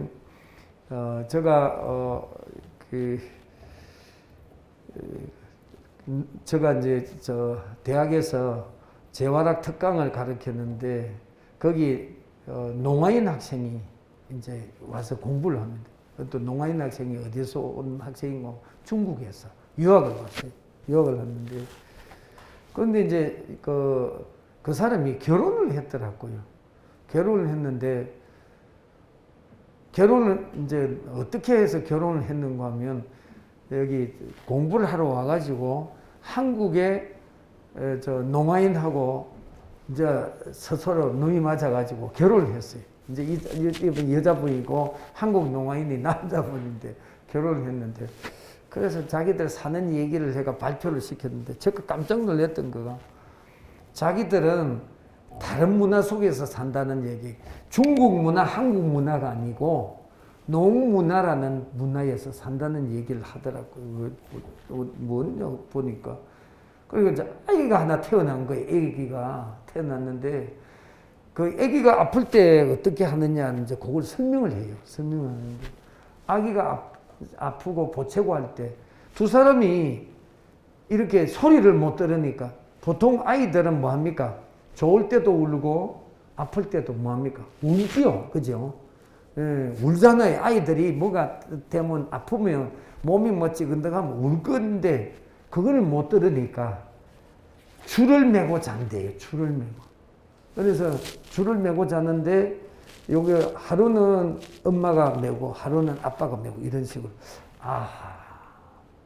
우리는 일반적인 사람은 그 생각합니까? 안 합니까? 절대 생각 못하는 얘기예요. 그런데 그 사람은 줄을 매고 잔다고 하니까 아 저거구나. 그래서 여러분들 여기 보면 여기 어떤 것이 필요한지를 해야 되겠고 여기서 이제 잠깐 미국 얘기를 잠깐 하겠습니다. 미국에는 장애인 정책을 하는데 누가 다 합니까? 미국의 정책을 하는 거가 주로 장애 당사자가 선도하고 장애 당사자가 이끌어가고 있는 거예요. 어떻게? 여기 여러분 여기 IL 센터입니다. CIL 센터 포 IL 센터인데 자립생활센터가 여기 방이 보통 8평짜리 방 하나인데 저 방은 뭔가 하면 여러분 대학 기숙사 4인용 기숙사가 이제 침대 아래로 놓고 책상 4개 쭉 놓고 하면 8평입니다. 8평에 거기인데 여기는 혼자서 살고 이분이 누군가 하면 활동지원사예요. 우리로 말하면. 그러면 여기 이제 중증장애인이 혼자 이 방에서 살고 여기서 학교도 다니고 직장도 다닙니다. 물론 뭐 여러분들 가정생활 하는 사람은 여기 안 있죠. 안 있지만은 혼자 사는 사람은 다 여기. 제가 보면 미국에서 신체장애인, 중증신체장애인은 한 5, 60% 정도는 여기서 생활한다고 생각하면 됩니다. 제가 공부했던 그 노던 콜로라도 거기 그릴리라는 동네 인구가 한 5만 7천밖에 안 됩니다. 그래도 여기 자립생활센터가 3개가 있었어요. 3개. 그러니까 20명 하는 데도 있었고 80명 하는 데도 있었고 이제 되면 요 자립생활센터가 있으면 여기에다가 이제 이분이 필요할 때는 보통 늘리면 늘 와서 도와줬는데 여기 방이 뭐 20개 뭐 20개에 여기 하나가 그러면 하나의 컨트롤룸이 있어가지고 요는 상계도로 돌아갑니다. 물론 이 사람이 바깥에 나갈 때는 활동지원사가 붙어줍니다. 붙어주고 그렇게 아닐 때는 이제 저녁 시간에는 여기 이 사람 한 분 왔는데 이 사람이 필요할 때만 부릅니다. 잠은 같이 절대 잠은 같이 안 잡니다. 잠은 철칙이 잠은 안 자도록 되어 있습니다. 그러니까 이제 여기 그렇게 해서 하는데 여기 그 당시에 이제 우리가 96년도, 95년도 그때는 여기가 그 들어가는 비용을 소셜 세큐리티 중에 사회보장금 중에 디스비리티 인컴이라고 장애인 수당을 600불을 주면 600불 가지고 들어갈 수가 있어요. 그러니까 모든 사람이 이런 주거 문제가 해결이 다 되는 거죠. 해결이 뭐 내가 그러면 이제 학교 근처에 이런 거가 있거든요. 그러면 학교 다닐 때는 여기서 다니는 거예요. 다니고 뭐 직장도 다니는 사람도 있고 뭐 다 있어요. 그래서 그러니까 이제 여기 적어도 이제 자립생활센터가 뭡니까? 주거 모형이 돼 있다. 주거 모형이 돼 있다는 거 여러분들. 그래서 우리도 아마 이런 형태의 주거 모형도 혼자 사시는 분들은 물론 뭐 가정 이루고 사는 분은 전혀 다르고 또 뭐 아파트 분양을 받는다든지 그건 별개고 요건 요렇게 해가지고 학교를 다닌다든지 그러면 학교 근처에 자립생활센터에 저는 우리 나사렛대 근처에 이런 거 참 있으면 좋겠다 생각을 해서 이런 걸 주장을 좀 하고 있습니다. 하고 있는데 자 그리고 이제 아까 이제 말씀드렸듯이 미국은 자립생활이 모든 정치 재활법에도 자립생활이 핵심입니다. 그러니까 보조기기를 해주는 거, 그 다음에 재활상담사가 CIL의 주원 모형 이것이 어디서부터 출발되는가 하면 시민권리법에서부터 출발된 거예요. 시민권리법이 뭔가 하면 1964년에 말틴 루터 킹 목사가 어떤 일이 있었습니까? 그분이 이제 그 무혈 막 저항 운동을 했는데 한 여성이 있어서 흑인 여성이었죠. 흑인 여성이 이제 일을 하고 그때는 흑인이 타는 자리와 백인이 타는 자리가 있었던 거예요. 버스에.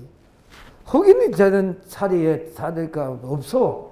올라가 보니까 몸은 필요하고 백인 자는 자리에 그냥 이래 뒤로 해갖고 이렇게 해서 앉았는데 그것이 길티죄가 됐던 거예요. 그래서 운전하는 분이 백인 운전사가 흑인 보안관한테 가서 이게 죄가 있다고 된 거 아니에요. 그래서 그때 일어났던 것이 뭡니까?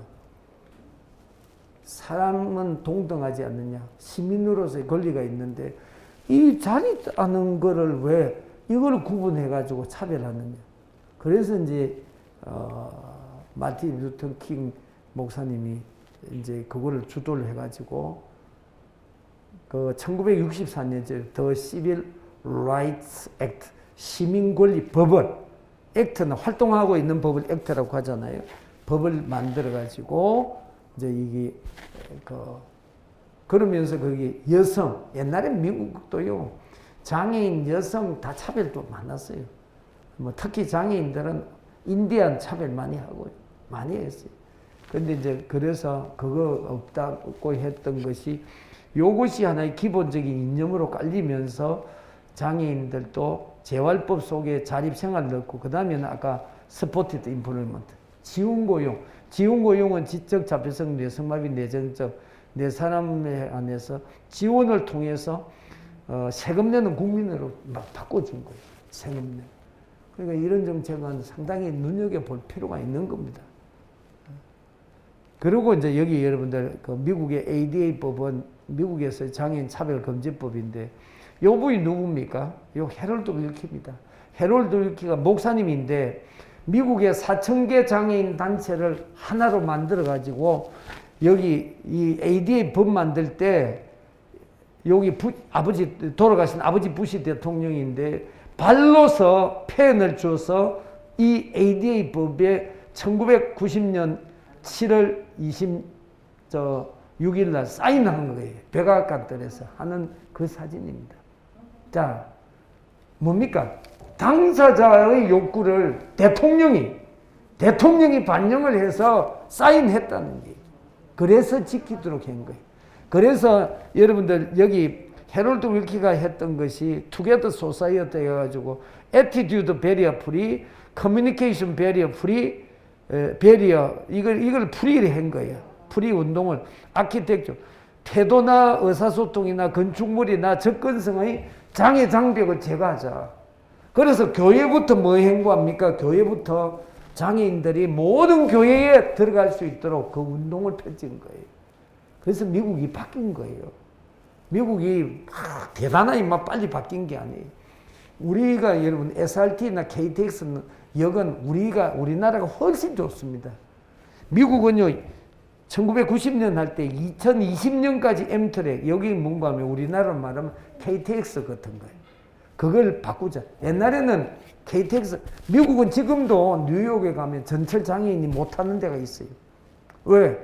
1800년대 만들어 날 때 저 지하에 엘리베이터를 절대 놓지 못하는 데를 해놓은 거예요. 그래서 아직도 있어요, 그거. 우리는 지금 안 그렇잖아요, 지금. 다 바꿨잖아요. 그래서 이런 운동을 누가 했어요? 장애 당사자가 한 거예요. 장애 당사자가 의식을 가지고, 장애 당사자가 주도권을 가지고, 비장애인이요, 아무리 해도 잘 몰라요. 저는 그래서 딱 하는 거가 발달장애. 발달장애인은 제가 좀 잘합니다. 그 다음에 보지도 듣지도 말하지도 못하는 시청각 장애, 뭐 저머기도 개발하고 김종인 교수는 그런 일은 열심히 합니다. 그러나 옛날에는 제가 제일 강의 많이 했던 것이 당사자주의입니다. 지장협, 지장협은 지금 지장협은 여러분들 전체 직원이 한 10,000명 됩니다. 지금 복지관만 해도 23개를 위탁받아가 하잖아요. 그런데 한 5,000명이 장애인들이 고용이 돼 있어요. 5,000명은 비장애 전문가. 그래서 저는 그걸 모형이 좋다고 생각합니다. 여러분들 이제 이때 우리가 여기 그 자립생활센터도 이런 걸 담아갈 필요가 있어요. 그래서 이제 여기 여러분 여기 보면 여기 미국의 장애인 차별 미국의 ADA법은요 장애인이 지켜야 될 내용이 아무것도 없어요. 누가? 정부가, 기업이, 방송국이, 언론사가 어떻게 지키라 하는 내용들만 있어요. 그래서 장애인들에게 여기 보면 핵심적인 것이 아까도 얘기했지만 합리적인 편의적으로 reasonable accommodation. reasonable accommodation을 하지 않으면 차별로 해가지고 모든 걸 그렇게 만들어줘라. 장애인들에게 합리적으로 배려를 해라. 그거 만든 거예요. 자, 이제 지체장애인, 왜 제가 이제 지체장애인 협회 이걸 했는가 하면 우리나라의 장애 당사자주의는 일단은 지체장애인 협회가 먼저 주창을 했어요.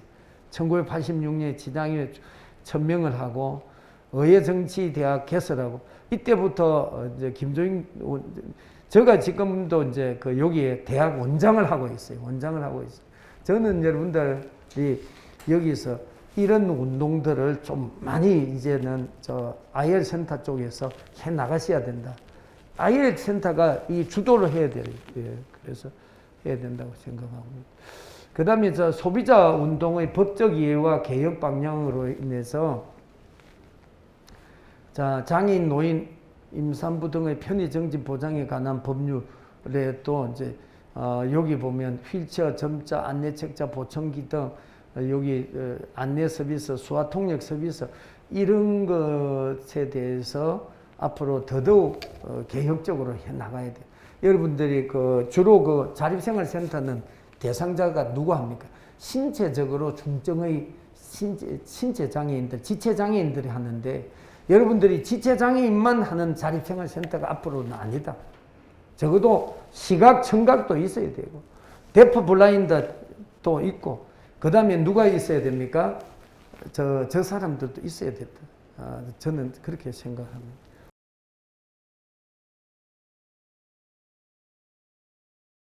자, 그러면 저 강의 이어가도록 하겠습니다. 여러분, 제가 그 나사렛 대학에 있으면서 제가 뭐 일생을 사실은 장애인 쪽에 일을 하면서 매번 느끼는 거가 너무 저 중심으로 한다는 생각을 많이 하거든요. 그래서 우리가 중증장애인으로서 휠체어 타고 계시는 분들 여러분들이 배려하고 이런 거에 대해서 제가 좀 못하고 막 하는 것 같아요. 여러분들 좀 쉴 때는 쉬고 좀 그렇게 해야 되는데 하여튼 이해를 해주시면 감사하겠고 요 강의는 지금 아마 12시 조금 넘어서 끝내도록 얼마 안 했으니까 제가 좀 축약해가지고 정리를 하는 시간을 갖도록 하겠습니다. 그래서 장애인 소비자 운동을 우리가 새롭게 좀 리폼, 개혁이라는 게 뭡니까? 폼을 다시 짜는 게 개혁입니다.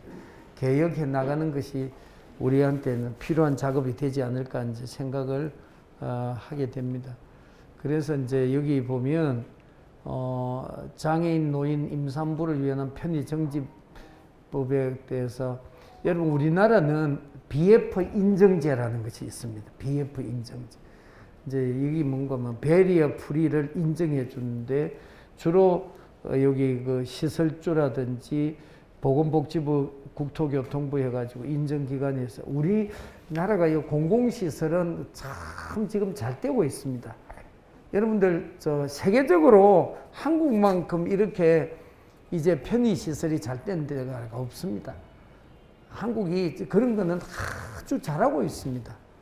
이제 이것이 사실은 장애인 소비자 운동하고 앞으로 또 연계가 시키면 이렇게 편의를 해놓는데 장애인들에게 더 편리하고 더 유용하고 더 장애 당사자가 모든 것을 주도적으로 선도적으로 수행할 수 있도록 만들어질 겁니다.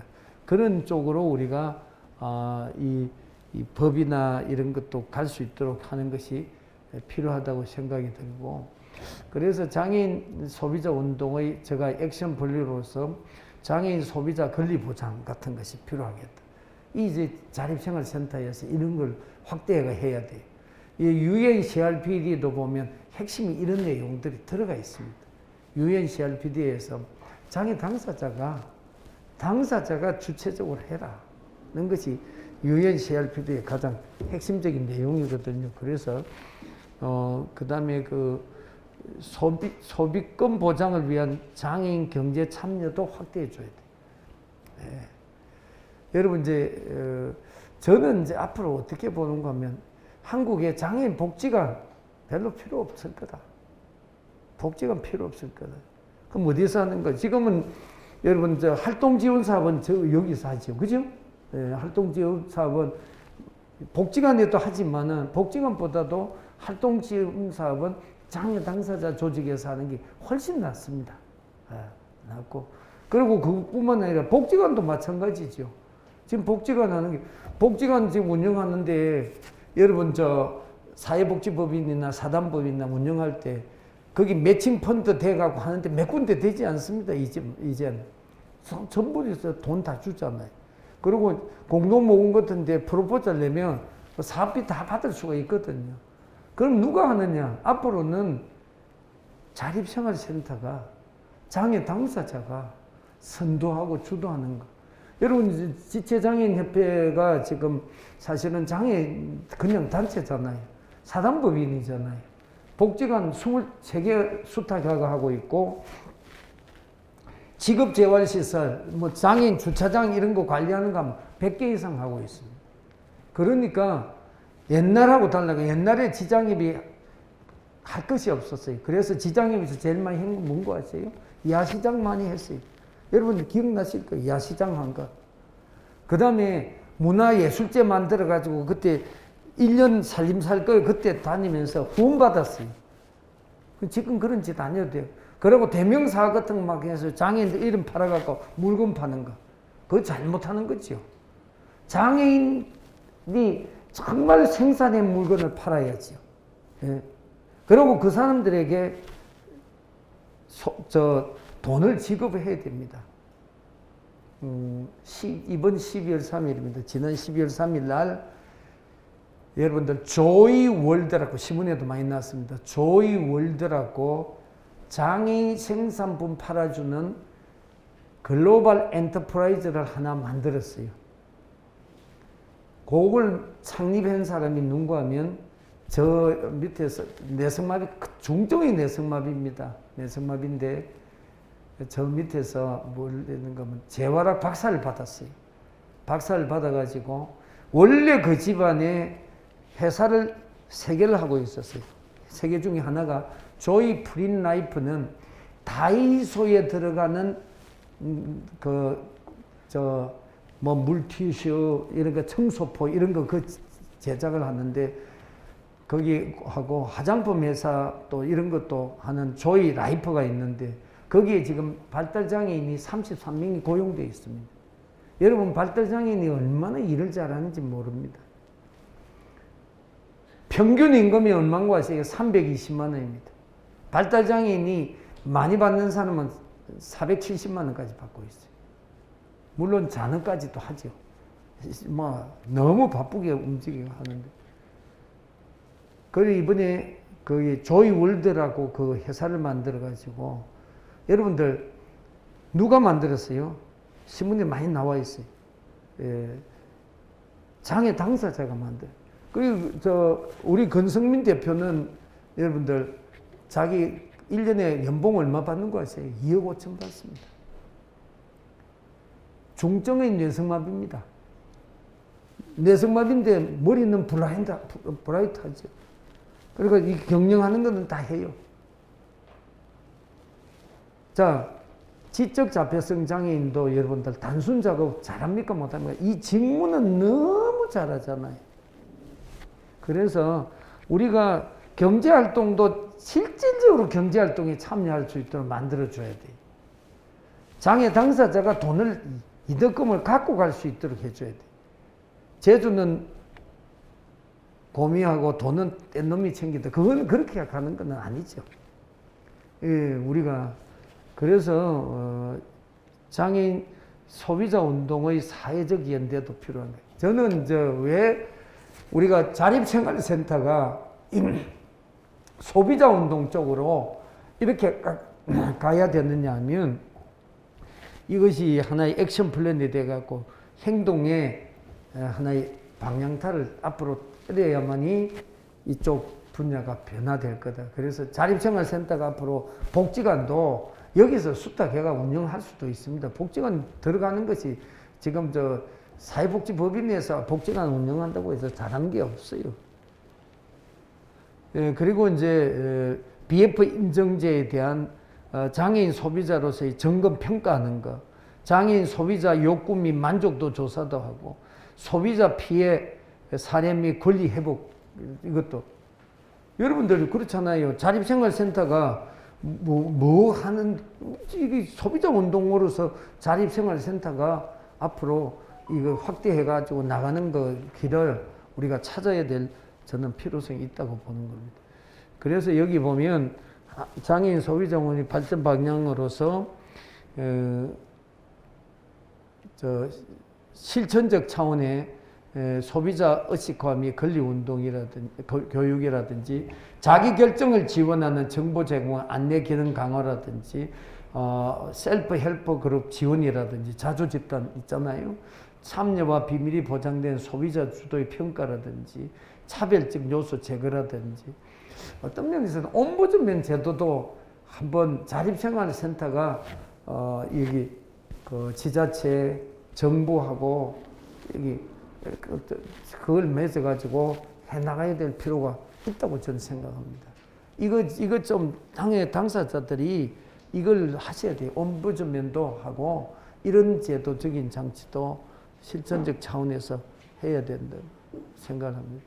제가 이제 서울대 가서 본 거가 서울대는요, 여러분들 뭐가 잘 돼? 옴부즈맨 제도가 잘 되어 있습니다. 서울대는 뭐 장애인들, 복지국가니까 장애인들 일 안 하고 천만의 말씀. 서울대 장애인들요, 철저히 일합니다. 일합니다. 예. 제가, 뇌성마비 장애인인데, 이렇게 마우스를 가지고 이거 하는 장애인인데, 그 사람은 뭐 어떤 쪽에 일하고 하는 거면, 국가 기록물 하루에 2시간씩 그거를 타자를 쳐요. 입에서 물고. 그 사람이 그 일이, 그게 하나의 그러니까 용역을 다 받았어요. 예. 그걸 일을 뇌성마비 그 장애인에게 할 수 있도록 정부가. 그리고 하루에 2시간 가서 일해야 됩니다. 일 안 하면 못 살도록 돼 있어요. 여러분들 일을 하면서 사는 사람이 행복합니다. 건강합니다. 그리고 자기가 소득을 보장받으면 아까 얘기했던 조이 프리나이프 거기 보면 자기가 가장 역할을 하는 거예요. 가장. 지적장애인도요, 자폐성장애인도 가장이 되면요, 다 바뀝니다. 사람들. 내가 돈을 벌어야 바뀌어집니다. 그리고 이제, 거기 보면, 이런 거, 이제 여기, 옴부즈민 제도 같은 것도 잘 돼 있는 걸 볼 수가 있거든요. 스웨덴도 그렇고, 서비스 전달 조직 차원에서 소비자 권리 및 서비스 질 확보를 실현을 위해서 컴플라이언스라 이렇게 여러분 요즘 ESG라고 ESG 경영 뭐 그거 많이 떠가지고 있죠. Environment, Social, Governance 이게 뭐 이게 컴포멀라이즈 이것이 융합을 시켜가지고 이제 그 장애인들의 소비자 운동 같은 거 이런 거 권리 옹호 기구도 설치하고 실질적 하나의 그 서비스 계약제 동의 체제 구축 확대도 하고 정책적으로 사정 받을 권리 정진과 법률 보장하고 이의 제기와 구제 절차 공식화도 하고 이제 이렇게 바우처 활용도 해서 국가 재정해서 전환해 주는 거, 국가 재정 규모의 확충 뭐 이런 것도 다 여기서 해볼 수 있는 거고 아울러서 저는 소비자 운동과 함께 여기 우리 IL 센터가 중심이 돼서 지역사회 배리어 프리 운동 이런 것도 한번 권장해 볼 필요가 있다. 애티튜드 배리어. 여러분들 보통 보면 장애를 약점적인 장애로 보잖아요. 아니고 장애가 강점이 되거든요. 그래서 의식 개선 교육 자료 개발을 또 장애 강점을 살려가지고 넣어가지고 해주는 것도 필요하고 흑인 생활하도 안녕하십니까 반갑습니다. 좋은 이웃이 되겠습니다. 사랑합니다. 축복합니다. 저 이제 봤을 때 보통 보면 장애인들 뭐 이렇게 따뜻하게 맞지 않았잖아요. 그런 운동도 우리가 한번 해보면 어떨까 생각하고 여기 지금 이제 수화 통역을 해주고 있는데 그 농아인들이요 참 그거 어려운 거가 뭔가 하면 내가 죄인을 안 지었는데 법률 그러니까 법원에 가서 내 말을 안 믿어주는 거예요. 근데 수화 통역하는 시스템도 여러분 이 수화로 표현할 수 있는 거가 이게 우리가 하는 것처럼 세밀하게 다 안 되는 거예요. 그렇다 보니까 이게 이제 어떤 수화도 필요한가 하면 수화도 법률 수화, 의료 수화, 스포츠 수화, 이 정보화 수화 이런 거 관광 수화가 조금씩 다른 것이 있어요. 미국에 가면 갈로드 대학이라고 있는데 거기 가면 농구 수화, 뭐 미국 풋볼 수화 이런 게 있어요. 그리고 미국 풋볼을 감상하려고 하면 그 수화를 익혀야 돼요. 그걸 모르면 안 되거든요. 그러니까 우리도 좀 이제 의사소통의 장벽을 허물기 위해서는 이런 데 대해서 자꾸 연구하고 개발하고 투자하는 것도 누가 해야 돼? 장애 당사자들이 선도하고 주도해야 된다. 그 다음에 건축물도 마찬가지고, 그 다음에 접근성. 발달장애인들도 여러분들 뭐 바이블 스터디 이런 것도 해보면 교재가 없어요. 지금 이제 코로나 되고 나니까 발달장애인들은 이제 교회도 못 나오는 사람들이 대부분이잖아요. 그분들에게도 그러려고 하면 그분들이 맞는 거, 여기 시청각 중복장애인들, 데프 블라인들에게도 매뉴얼 개발을 해야 되는데.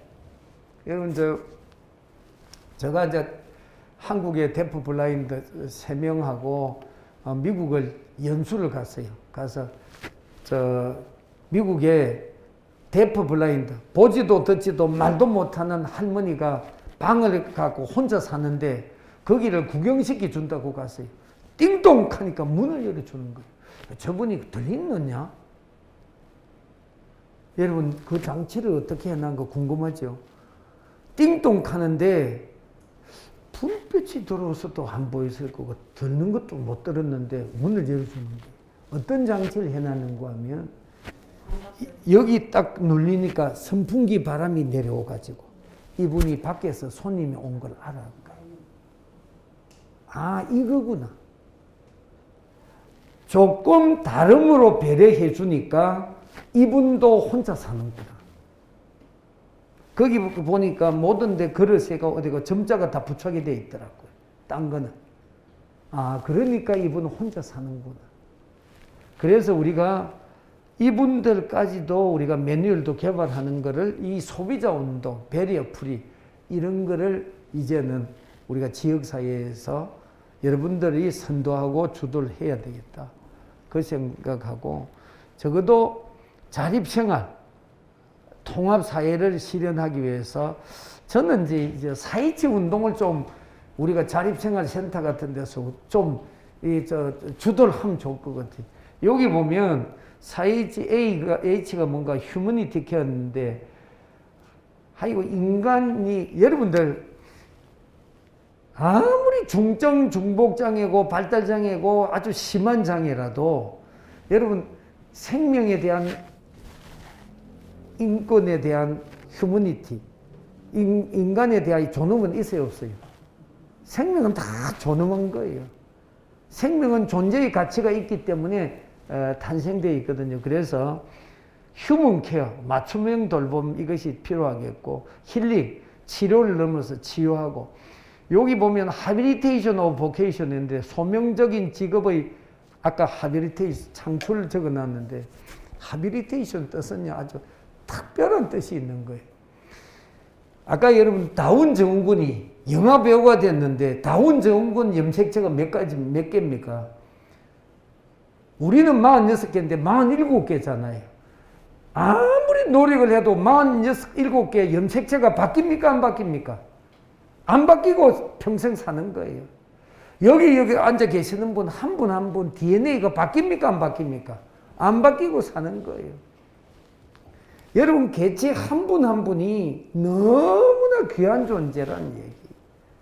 그래서 그분들이 갖고 있는 그 개체 한 분 한 분이 갖고 있는 모든 것 중에서 하빌리테이션이라는 것은 소명을 사명을 다 창출하는 거예요. 저는 여러분들 볼 때 비장애인이잖아요. 비장애인으로서 저는 이렇게 귀한 학문을 제가 미국에 가서 공부를 해가지고 제가 하루도 없이 이제 장애인 쪽에 일을 하러 저는 평생 소원이 제가 딱 하나입니다. 지금은 발달장애인들 위해서 제가 일요일날 주일날 되면 바이블 스터디를 해서 그 사람들에게도 저는 이제 뭐 어떻게 보는가 하면 여러분들 신체적 정신적인 것도 있지만 스피리추얼리티라고 영성이 뭔가 하면 휴먼 디그니티입니다. 인간의 존엄이에요. 인간의 생명권. 신체하고 정신하고 다 떠난 거죠. 신체 정신하고 관계가 없고 신체 정신 장애 관계 없는 거예요. 이거는 뭡니까? 고유한 거는 모든 사람에게 지구상에 있는 사람에게는 이 하나의 존재의 가치가 있는 거예요. 휴먼 디그니티가.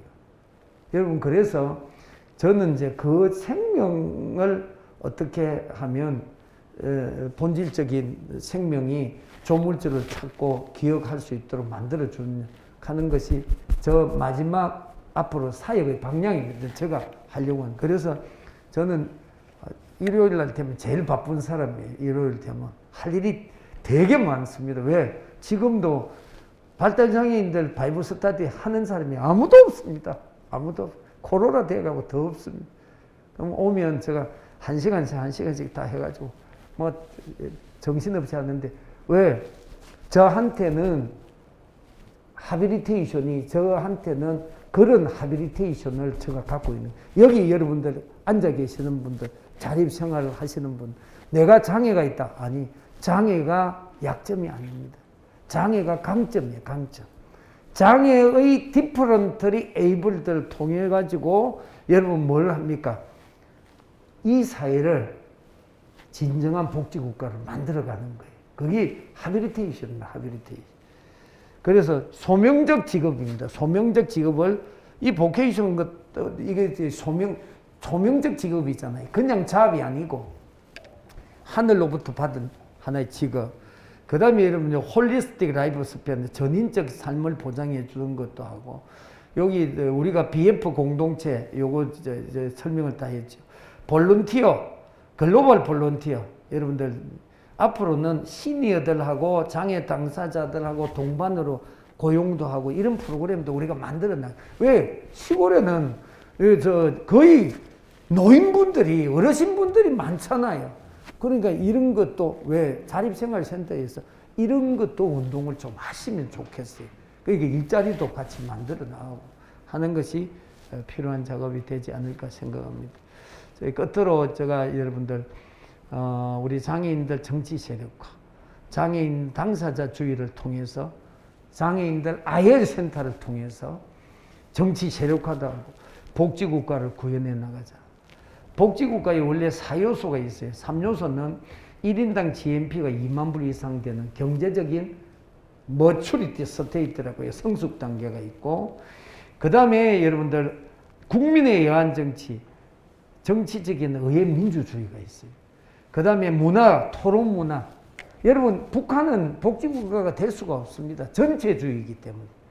반전체주의.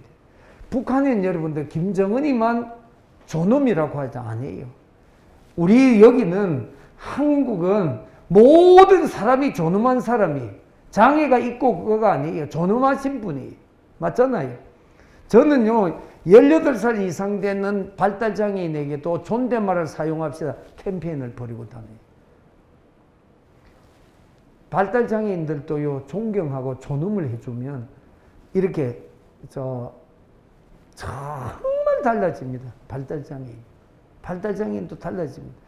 그런 운동을 우리가 IL 센터에서 하되, 여기 보면 플러스 1요소가 장애인 삶의 통합 수준이 인권 보장, 직업을 통한 소득 보장, 이 자립생활입니다. 자립생활을 하면서 삶의 질을 담보해 주면 이것이 이제 저는 어떻게 보면 정치 세력화라고 합니다. 장애 당사자들이 정치적으로 파워풀하게 더 접근하시라는. 그렇게 되면 우리 사회를 복지국가로 만들어가는, 복지국가 대한민국이 저는 될 수 있다고 믿습니다. 그래서 여러분들 오늘 귀한 시간 이렇게 저에게 참여할 수 있도록 기회를 주신 것 감사를 드리고요. 여러분들의 이런 노력들을 통해서 대한민국도 정말 장애인의 복지 수준이, 장애인의 인권 수준이, 장애인의 삶의 수준이 복지국가 수준에 갈 수 있도록 가는데 여러분들 힘을 합쳐서 이렇게 만들어졌으면 좋겠다는 생각을 가집니다. 그래서 이후에라도 여러분들 어떤 장애인에 대해 상담이라든지, 제가 개발한 바이블 스터디 교재는 좀 전국적으로 그냥 무료로 드립니다. 무료로 드린다 하니까 별로 그게 아니고 아주 괜찮습니다. 모든 사람이 하면 한 3년만 지내고 나면요, 제가 12명의 발달장애인을 대학도 보내고 지금 한 명도 없이 직장 다니고 있습니다. 이렇게 해도 놀라지도 않는, 정말 제가 하면서 제가요, 이렇게 하니까 이렇게 되구나. 제가 감격합니다. 제가 지난주도 이제 환호라는 그 자폐성아인데 고등학교를 올해 졸업했어요. 졸업했는데 이 아이는 근데 사도신경 주기도문 이런 거 저하고 있으면요, 1시간을 너무 재미있게 하고 갑니다. 처음 올 때는요, 지옥이 어떻고 무슨 희한한 거 얘기 공룡이 어떻고 막 이런 얘기 하다 갈 때는 또 이제 싹 바뀌어 갑니다. 그래서 그렇게 하면 변화가 있거든요. 그래서 여러분들 IL 센터가 단순히 그 장애인들 권리 주장 정도 하는 데가 아니고, 여기를 통해서 우리 한국의 장애인의 인권 신장, 이거 기본적으로 복지라든지 이것뿐만 아니라 이 장애인 생명이 이 생명 운동입니다. 저는 IL 운동이 생명 운동으로 봅니다.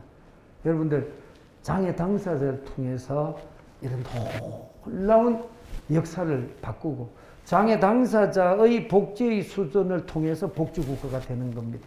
이게 복지국가의 척도입니다. 네 가지 척도. 그래서 앞으로 이런 나라가 되었으면 좋겠다는 생각이 들고, 수고하고 계시는 여러분과 우리 지도자 여러분들 건강하시고요. 이 운동에 저도 늘 참여하도록 하겠습니다. 여러분 오늘 경청해 주셔서 감사합니다. 고맙습니다.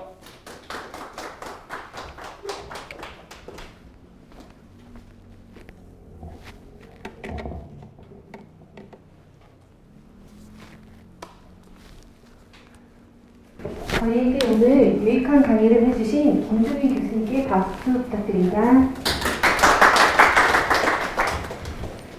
2022년에는 모두의 일상이 회복되어 대면으로 즐길 수 있는 자립생활 대회가 되었으면 좋겠습니다.